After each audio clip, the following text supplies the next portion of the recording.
assalamu alaikum, nisa, bula, sat sri akal, and vanakkam, everyone. I have 3 questions for you. Have you ever felt guilty for resting? Have you ever said, I'll rest next week, and that week has been going on since 2014? Have you ever felt like you haven't earned your rest yet? Raise your hand if you answered yes to any of those questions. Right, so pretty much everybody. Honestly, same. I once took a nap and woke up feeling like I had betrayed my ancestors. And it's not just you, it's not just me. I see it day after day, hour after hour in my therapy room. In fact, I see it in my own home. My mum gave me a call recently on a Sunday evening and said, Beta, I watched a movie. I think I'm gonna watch a second one. Actually, no, I'll just clean the pantry. And I was like, Mum, chill, watch the movie. It's okay. She wasn't calling me to tell me about her day. She was calling me to ask for permission to rest in her own life. And it made me wonder, how many generations have come before us that have felt the same guilt? And then the psychologist in me wondered, what if it's not guilt at all? What if it's inherited survival? Because if you're like me, a child of migration, of ancestral displacement, of making something out of nothing, then you're probably the first in your lineage after hundreds of years to have the opportunity for rest. And that's what this talk is about. Today, we are going to learn how to name, locate, and change this. But in order to move forward, we first need to look back. So come on a journey with me to pre-colonial South Asia. No utopia by any means, but we were thriving in trade, evolving in art, philosophy, literature. We were sharing ideas across borders. And then the British came along and they were like, that looks good. I want me a piece of that. And overnight, a civilization went from thriving to surviving. What happens when we enter survival mode is that we end up with this mindset of protect, provide, endure. And in that mindset, all we're thinking about is how do we protect our family? How do we protect our values, our culture, everything that we have worked so hard to have? How do we provide a roof, education, food? How do we endure everything else? This mindset carries on into the next few generations. So during colonization, we had displacement through partition, through genocide, through famine, and if you were like my family, through indenture, where the British essentially took Indians and moved them off to another part of the world, like Trinidad, Tobago, Fiji. We were basically given modern day slavery as a better life. Now we're there and the British decide to leave. That's great, but we're left to rebuild what we have lost, and that too without a script. And we try generation 1, generation 2, start feeling a bit of stability, and then bam, political unrest, economic crisis hits, and in the 80s and 90s, we have a new wave of migration to the US, to Australia, to New Zealand, to all these other places. And let me tell you, you don't leave your home country unless you absolutely have to. This brings us to my generation, the diaspora. The first generation to have some semblance of stability since 1858. That's 7 generations later. And what happens over these 7 generations is that protect, provide, endure goes from becoming this mindset that we hold to being inherited survival. It's a code that now lives in our DNA. It travels in our blood and it informs our beliefs. And these beliefs look something like protect becomes we before me. Provide becomes rest is risky. And endure becomes conceal, don't feel. So let's unpack this a little further together. If we have a look at my fun map that I've drawn up for every slide, essentially, South Asian culture inherently is collectivistic. What that means is that we value interdependence over independence. And during pre-colonial South Asia, we used to practice this in a really healthy way.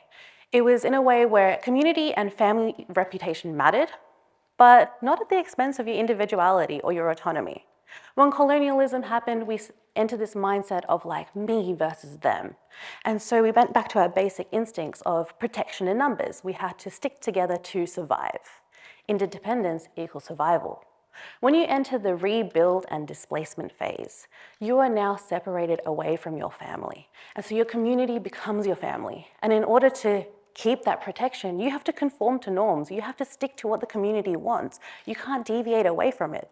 This breeds a culture of what will people think and what will people say.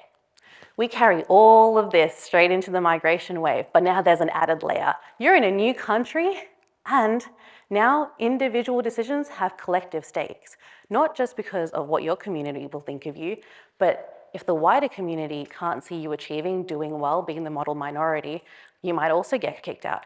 So we start hiding all of our struggles. I say it all the time. South Asian families could win the Oscar award for best acting. We show up as perfect families, perfect children, perfect marriages, because anything less might get us displaced. And so when you come into my generation, your reputation becomes essentially protection. And this concept of what will people think, what will people say, shows up as shame, as perfectionism, as internal and external pressure to do more, be more. And look, my generation is changing that a little bit. We're creating communities where we can safely deviate away from the norm, where we feel like we can be ourselves and be individuals and still be held, which is super beautiful. But if I had to look back generationally, I think about my own family. My mum got married at the ripe old age of 23, primarily because my grandmother was so insistent on what people will think. She was like, you're 23 years old, your cousins got married at 19, 20, like what are they gonna say? What are people gonna think about things? And so my mum did. Now I'm 30, and shock horror, I'm not married yet. I know. And my mum does want me to get married, but out of love, out of companionship, not because of what society thinks. In fact, she goes a step further for me. An auntie recently called her and was like, my daughter got married and everything went really, really well. Don't worry though, Anushka will settle down soon too. And my mum, so confidently, so casually, like the queen that she is, said, she already has. And that's all it took. That auntie never said anything again. This is your reminder that we are the people that think and say things, and you can change the narrative anytime. Let's move on to provide. All right, so in pre-colonial South Asia, we did not take out time for rest. It was actually just woven into our everyday lives. Things like meditation and yoga and turmeric milk, these things, they lived in our homes, not in studios. We had a healthy balance between work and creativity, and we had abundance. When colonization struck, we essentially lost everything. We lost land, we lost culture, we lost identity. We had people who were scholars turn into laborers. We just had to go into this mindset of like, rest is now a liability, and survival requires constant effort. When we enter the rebuild phase, we're no longer just rebuilding our homes. We're rebuilding our reputation, our status, our culture, and from nothing. This builds in a scarcity mindset, and that starts becoming our identity. You head into migration, that doubles down. Because when you're in a new country, every opportunity matters and you grab it. You can't say no to anything. And this breeds productivity as survival. What that also means is that we end up sticking to what's sure, what's known. You probably heard a lot of Asian families be like, oh, you can only become a doctor, an engineer, a lawyer. And it's true. I was studying accounting and finance originally. And when I decided to switch over to psychology, my parents were visibly upset. Not because they doubted my capacity as a psychologist. It's because they didn't know what it meant. They didn't know whether becoming a psychologist meant whether if I could provide for myself. They'd never seen it happen before. They didn't know what the trajectory was going to be. And I was so upset. I'm like, why aren't you just getting it? As an adult now, I can see that they didn't want me to endure the hardship that they did as migrants. And so if you have parents who are not understanding your point of view, give them a little bit of grace. And if you have kids who are coming in and suggesting something that you've never thought about or considered, give them the benefit of doubt. It might just work out. Now, all of this in my generation has led to this concept of rest is risky. We have the time to do everything, to rest, to relax, to do the whole thing. But we feel super guilty when we do it. And so a really good example of this is my calendar for next week. Hashtag burnout, constant. I know this stuff. I'm speaking to you about it, and it still looks like this. I'm working on it. Some of these things are fun, like, I do improv. So yeah, it just goes to show that we are still a work in progress. And it's not just me, my friends are like this too. It's a bit hectic out there. And then we move on to endure, AKA conceal, don't feel. In pre-colonial South Asia, we had room for reflection. We did this through our art, we did it through our poetry, we did it through our music. Love and other emotions were spoken out loud. We expressed ourselves. When colonialism happened, we went into hypervigilance mode. And what that meant is that our emotions automatically, from a biological perspective, got suppressed so that we wouldn't go into overdrive. But there was also this element of like, you need to show your family that you're strong and that everything is okay so that they don't lose hope. Not just that. When you're catching the last train to Pakistan or you're stepping off a boat in Fiji, you're not thinking, let me journal about this. Dear diary, today was a hard day. Food on the boat was not great.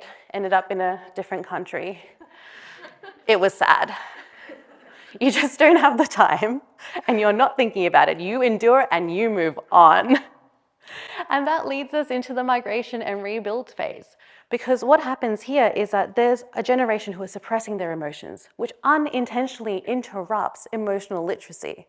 We then end up with an entire generation who doesn't know how to express themselves. There's no emotional expression. My granddad never told my dad that he loved him or that he was proud of him. He saw my dad playing soccer one day though and pulled him up and was like, hey, where are your soccer boots? And dad's like, I don't have any.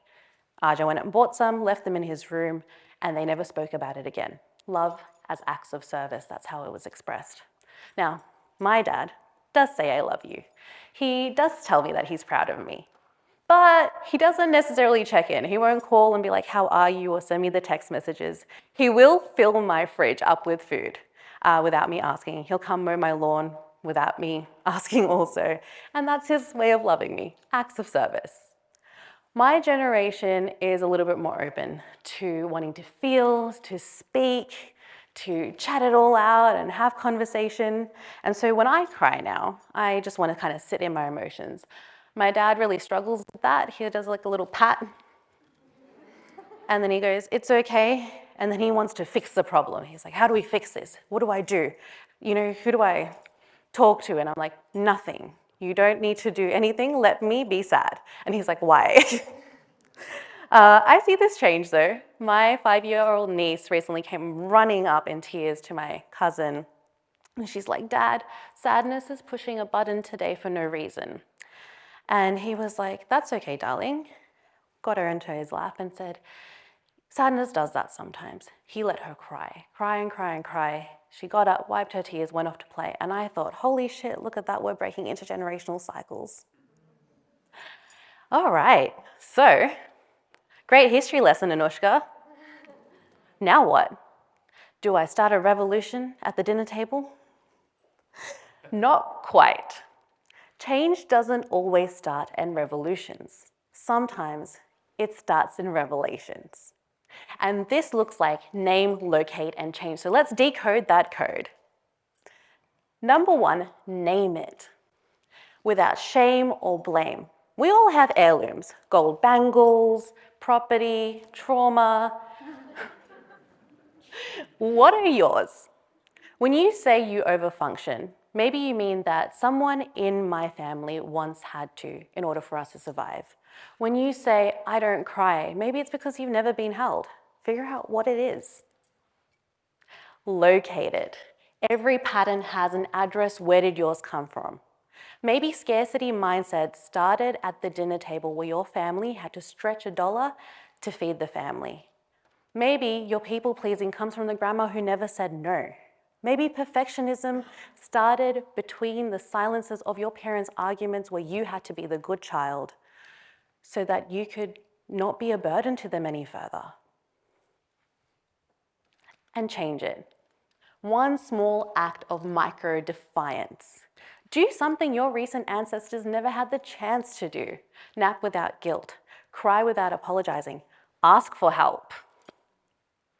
And while we're talking about inheritance, let's talk about the good we've inherited too. Food as medicine.